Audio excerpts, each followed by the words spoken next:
AP ఎన్నికల్లో winner పై గులాబీ party జోష్యం చెబుతోంది. మళ్ళీ జగనే గెలుస్తారని కేసీఆర్ బల్లగుద్ది మరీ చెప్తున్నారు. 2019 ఎన్నికల్లో జగన్ కి బీఆర్ఎస్ తెర వెనుక సాయం చేసిందనే టాక్ ఉంది.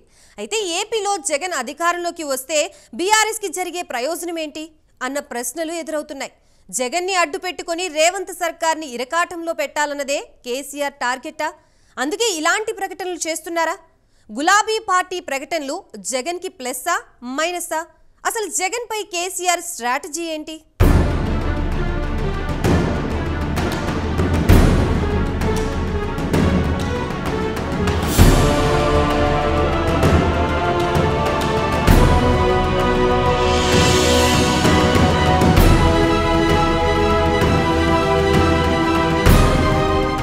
ఆంధ్రప్రదేశ్ ఎన్నికలపై తెలంగాణలోనూ రాజకీయపరమైన ఆసక్తి ఉంది. తెలంగాణలో అసెంబ్లీ ఎన్నికలు జరిగినప్పుడు ఏపీలోనూ ఇలాంటి ఆసక్తి కనిపించింది. అయితే అక్కడి పార్టీల అగ్రనేతలు బహిరంగంగా ఎవరు గెలుస్తారన్న దానిపై ఎలాంటి ప్రకటనలు చేయలేదు. కానీ వైసీపీకి చెందిన నేతలు పరోక్షంగా బీఆర్ఎస్కు సాయం చేశారన్న ప్రచారం జరిగింది.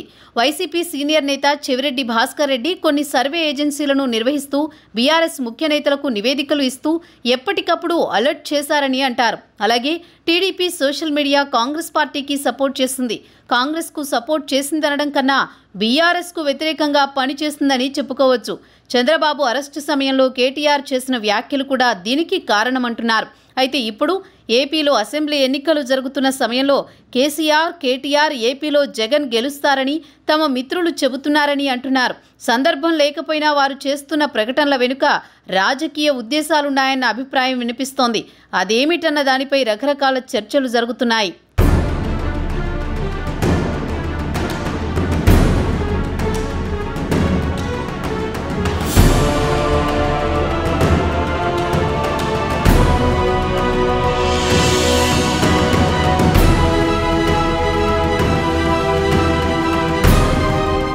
ఏపీలో జగన్ గెలుస్తారనే సమాచారం వచ్చిందని కేటీఆర్ చెబుతున్నారు. అదే సందర్భంలో ఎవరు గెలిచినా తమకేమీ సంబంధం ఉండదని కూడా అన్నారు. కానీ కేసీఆర్ రాజకీయాల గురించి తెలిసిన వారు జగన్ కావాలని గెలవాలని కేటీఆర్ బలంగా కోరుకుంటున్నారని రాజకీయ వర్గాలు అంచనా వేస్తున్నాయి.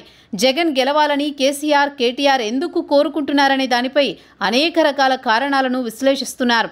2019 ఎన్నికల సమయంలో టీడీపీకి రిటర్న్ గిఫ్ట్ ఇవ్వాలని కేసీఆర్ నిర్ణయించుకున్నారు. 2018 అసెంబ్లీ ఎన్నికల సమయంలో మహాకూటమిగా ఏర్పడి తమను ఓడించే ప్రయత్నం చేశారని కేసీఆర్ ఆగ్రహంతో చంద్రబాబును ఓడించాలని నిర్ణయం తీసుకున్నారు.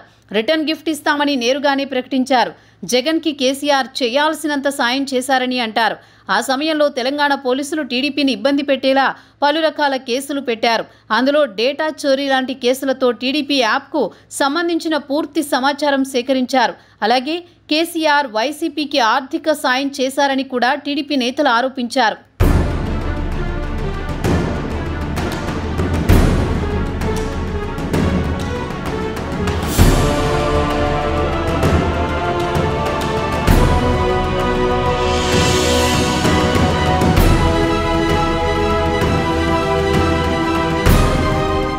రెండు 2019 ఎన్నికల సమయంలో టీడీపీ ఆర్థిక వనరుల్ని హైదరాబాద్ దాటకుండా చేశారని చెబుతారు. టీడీపీ అభ్యర్థుల ఆర్థిక మూలాలు తెలంగాణలో ఉంటాయి కాబట్టి అనేక మందిని బెదిరించారని, చాలా మందిని పార్టీ మారిపోయేలా చేశారని చెప్పుకుంటారు. కొంతమంది సీరియస్గా పని చేయకుండా చూసుకున్నారు. ఇదంతా రిటర్న్ గిఫ్ట్ కోసం చేసిన సాయం అని చెబుతారు. ఆ తర్వాత రెండు పార్టీల మధ్య రాజకీయ సంబంధాలు మెరుగ్గానే ఉన్నాయి. మరి ఇప్పుడెందుకు జగన్ గెలవాలని కోరుకుంటున్నారు అంటే నేరుగా సాయం చేసే పరిస్థితి లేదు. చేతిలో అధికారం లేదు కాబట్టే నేరుగా ఎలాంటి సాయం చేసే అవకాశం లేదు. అందుకే మాట సాయం చేస్తున్నారని అంటున్నారు. ఇలా మాట సాయం చేయడం వెనుక మరో వ్యూహం ఉందని రాజకీయ వర్గాలు అంచనా వేస్తున్నాయి.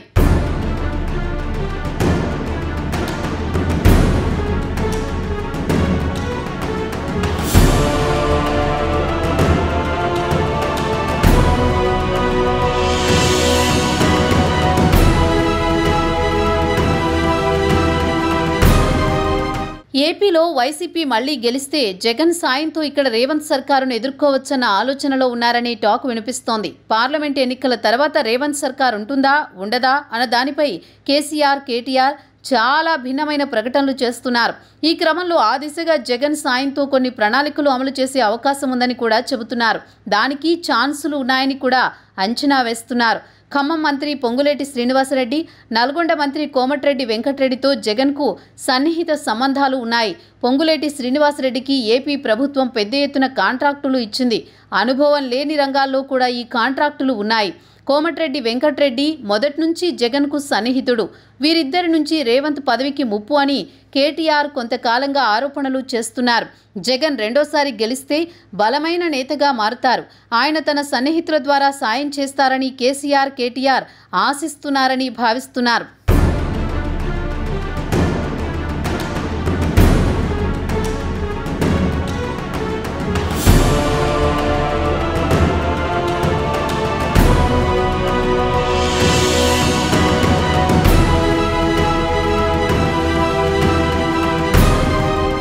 మరి రేవంత్ రెడ్డి ఏం చేస్తారు? తన ప్రభుత్వాన్ని కూలదోసేందుకు కేసీఆర్తో చేతులు కలిపే అవకాశం ఉన్న జగన్కి అంత అవకాశం రాకుండా ఓడించడానికి తాను కూడా వచ్చేయి వేస్తారా? తెలంగాణలో పార్లమెంటు సీట్లను గెలిపించుకోవాల్సిన అవసరం రేవంత్కు ఉంది. అందుకే ఆయన కింద మీద పడుతున్నారు. అయితే కాంగ్రెస్ పార్టీకి ఎంత సాయం చేస్తే టీడీపీకి అంత చేసినట్లే. షర్మిల ఇప్పటికే విస్తృతంగా ఏపీలో పర్యటిస్తున్నారు. ఆమె వైసీపీ ఓటు బ్యాంక్ అయిన దళిత, ముస్లింలపై ప్రత్యేక దృష్టి పెట్టి రాజకీయం చేస్తున్నారు. రేవంత్ వైపు నుంచి షర్మిలకు సాయం అందితే ఆమె మరింత బలంగా ప్రజల్లోకి వెళతారు. జగన్ చేస్తున్న ప్రకటనలతో షర్మిల తన వైపు సానుభూతి ఉండేలా చూసుకుంటున్నారు. ఈ మిషన్లో సక్సెస్ అయి కాంగ్రెస్ 4% ఓట్లు చీలిస్తే వైసీపీ పరాజయం ఊహించనంత ఎక్కువగా ఉంటుంది. ప్రస్తుతానికి రేవంత్ చేయగలిగేది అదొక్కటే. అంటే ఏపీలో వచ్చే ఫలితాలు తెలంగాణ రాజకీయాల్లోనూ కీలక మార్పులకు గురి చేయనున్నాయి.